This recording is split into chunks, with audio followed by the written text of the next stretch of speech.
Muito bem, voltamos a falar direto da página do Jornal Visão Espírita, no YouTube e no Facebook, para mais uma gota de Espiritismo, mais uma gota de O Livro dos Espíritos. Estamos no livro 2º, capítulo 9, Intervenção dos Espíritos no Mundo Corporal, e vamos iniciar mais um item. Hoje, Poder Oculto, Talismãs, Bruxos. Poder Oculto, Talismãs, Bruxos. Questões 551, 552, 553 e 553A. Vamos estudar? Se você puder compartilhar, curtir, comentar, dar o joinha, enfim, você ajuda na divulgação da doutrina espírita, porque o YouTube e o Facebook sugerem para mais pessoas, tá bom? A gente não ganha nada com o vídeo, é só para divulgação mesmo. Vamos lá. Poder oculto, talismãs, bruxos. 551. Um homem maldoso pode, com a ajuda de um mau espírito que lhe seja devotado, fazer mal ao seu próximo. Li muito essas questões no Livro dos Espíritos, nos estudos que nós fazíamos há mais de 25 anos. Mais, né? Mais, enfim, bem mais de 25 anos. E essa era sempre uma pergunta que eu sempre citava, igual a 459, os Espíritos influenciam nossos pensamentos e nossas ações, a esse respeito muito mais do que podeis imaginar, frequentemente são eles que vos dirigem. Também citava muito a 551. Pode um homem mau, com a ajuda de um espírito mau que lhe seja devotado, fazer o mal ao seu próximo, fazer o mal a outrem? Resposta: não. Deus não o permitiria. Sabe, essa resposta resolve toda a situação. Ah, Fábio, mas fizeram um trabalho para mim, fizeram um mal feito, teve um mal olhado. Tem uma pessoa que tem inveja sobre mim. Pode um homem mau, com auxílio, com a ajuda de um mau espírito que lhe seja devotado, fazer mal ao seu próximo? Resposta: não, Deus não o permitiria. 552. O que pensar da crença no poder de enfeitiçar que certas pessoas teriam?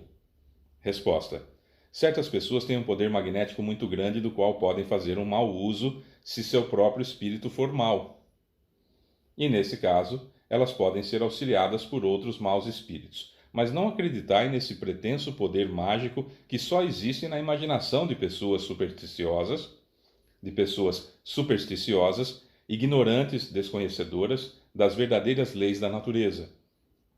Os fatos sobre os quais se fala são fatos naturais mal observados e, sobretudo, mal compreendidos. Essa ideia do magnetismo, tem gente que faz, por exemplo, faz a fluidificação da água. Então você vai lá e fluidifica a água e ela passa a ter os cristais absolutamente alinhados e com propriedades curativas, tanto perispirituais quanto corporais, certo? Tá. Dá para fazer o contrário? Dá para eu manipular a água para ela virar um veneno e matar alguém? Dá para eu fazer a manipulação da água para que ela fique deletéria? Dá. Deus não permite que faça mal para outra pessoa. Certo? Ah, Fábio, mas eu conheço um caso. Você conhece um caso, esquece. Porque primeiro precisa ver se é verdade. E segundo que é uma amostragem muito pequena. Nós espíritas não temos mais... nós temos que prestar atenção e não podemos mais agir sobre situações que a gente não tem uma amostragem perfeita. Então vamos lá. Ah, não, mas a tia de um colega meu, de um amigo meu, disse que faz não sei o quê. Nossa, tem uma pessoa que jogou terra de cemitério na casa do outro e essa pessoa ficou mal, tal.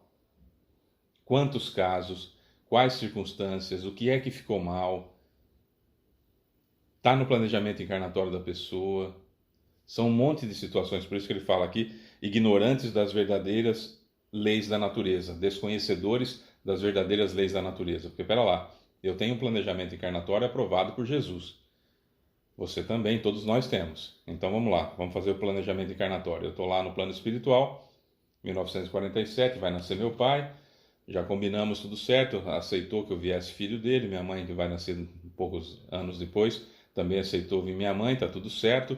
Meus irmãos, fomos obrigados a vir juntos, enfim, tá tudo certo, não, vamos, que chega lá a gente consegue, aquela coisa toda, beleza, montamos a família. Vou eu para o meu planejamento encarnatório, que eu vou nascer só bem depois. Vou fazer o meu planejamento encarnatório. E no meu planejamento encarnatório já está incluído lá, então, o pai e a mãe que eu tenho que ter, os irmãos que eu tenho que ter, para reharmonização, para que nós pudéssemos chegar à reharmonização. Talvez nessa vida a gente consiga. E aí vou montar o planejamento encarnatório que é de mim para minha descendência. Então vamos lá. Vou casar com quem que vai vir como meu filho, quem que vai vir como meu neto, etc, etc. Todas aquelas situações de planejamento encarnatório. Quais são as provas que eu preciso passar? Quais são as provações que eu preciso passar? Quais são as expiações que eu preciso passar nessa encarnação? Reparando, colhendo plantações que eu fiz na vida tal, na vida tal. Um exemplo, sei lá, só para ficar um número bonito. No ano 500, uma vida do ano 500, uma vida do ano 1000 e uma vida do ano 1500, por exemplo. Então, as minhas provas, expiações e provações são referentes a essas três vidas. Um exemplo bobinho só para a gente, né, estudar. Ano 500, ano 1000 e ano 1500. Beleza. Então tá. Tudo pronto, venho para cá. Antes de eu vir para cá, esse planejamento encarnatório é submetido à unidade da divina elevação, no caso de Alvorada Nova, né, a unidade da divina elevação, e de lá vai diretamente para Jesus e seus prepostos, que vão analisar e vão mandar alterações que Jesus acha que eu consigo ou que eu não consigo. Ó, isso aqui o Fábio não consegue, muda. E aí já está aprovado, beleza. Ou então vem aprovado, vai, pode ir, está aprovado. Então veja bem, um planejamento encarnatório que foi feito por mentores especializados, se eu pude escolher algumas coisas ou não, mesmo assim, apesar das minhas escolhas, espíritos evoluídos analisaram aquela situação, concordaram, viram que estava certo, que dava para eu expiar, ser provado e passar por provações aqui na Terra, as coisas boas, enfim, está tudo lá planejado pelo meu livre-arbítrio pleno, com o conhecimento e consentimento deles, vai para Jesus que aprova essa situação. Você acha mesmo que qualquer pessoa, estamos falando da aprovação de Jesus, qualquer pessoa vai pegar um ramo de alguma erva, vai pegar um pouco de sal, vai pegar falar umas palavras cabalísticas, parangarico tirimiruaro, por exemplo, e aí com isso muda o meu planejamento encarnatório, eu vou passar por sofrimentos, vou passar por situações terríveis, porque a pessoa é mais poderosa do que os benfeitores espirituais que me ajudaram a criar meu planejamento encarnatório, e que Jesus, que aprovou meu planejamento encarnatório. É um absurdo pensar num negócio desse. Então, evidentemente, é isso que Deus não o permitiria. Pode um homem mau, com auxílio de um espírito mau que lhe seja devotado, fazer o mal para outrem, fazer o mal para o seu próximo? Resposta: não, Deus não o permitiria. É essa a não permissão. Percebe? É essa a não permissão. É por aqui que a gente entende o que é essa não permissão. Porque tem todo o encadeamento. Agora, eu citei num vídeo anterior, e certa oportunidade jogaram um saquinho de terra na minha casa escrito terra de cemitério. Tá, se é só um trabalho que vai ser feito, e se tivesse alguma valia, enfim, se fosse mudar o meu planejamento encarnatório, mudar as leis divinas e tudo mais, a pessoa joga a terra lá e acabou, não vou nem saber.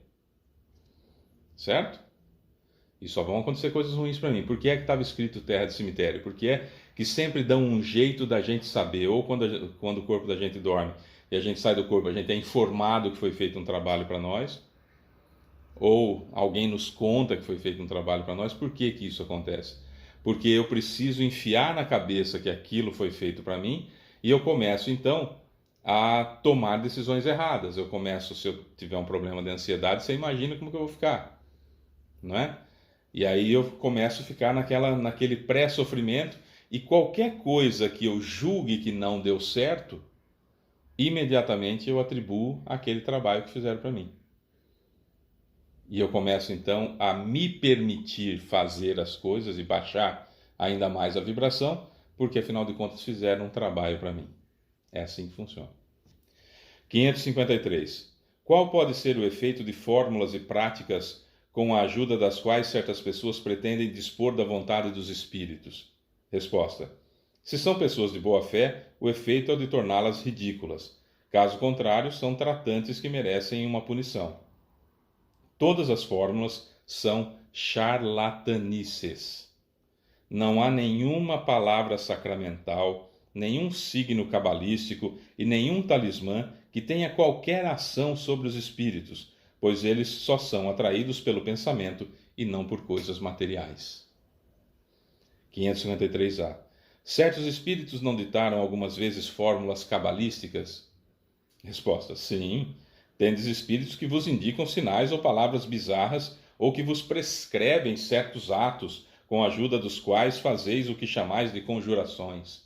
Cortar a cabeça de uma galinha, entregar um frango com algumas coisas com bebida alcoólica na encruzilhada, fazer rituais com palavras e roupas especiais, coisas na cabeça, se passar sangue no corpo, essas coisas aí. Sim, espíritos falaram que eram para fazer isso. Mas sede seguros, diz aqui os benfeitores com Jesus, o Espírito de verdade, mas sede seguros de que são espíritos que zombam de vós e abusam de vossa credulidade.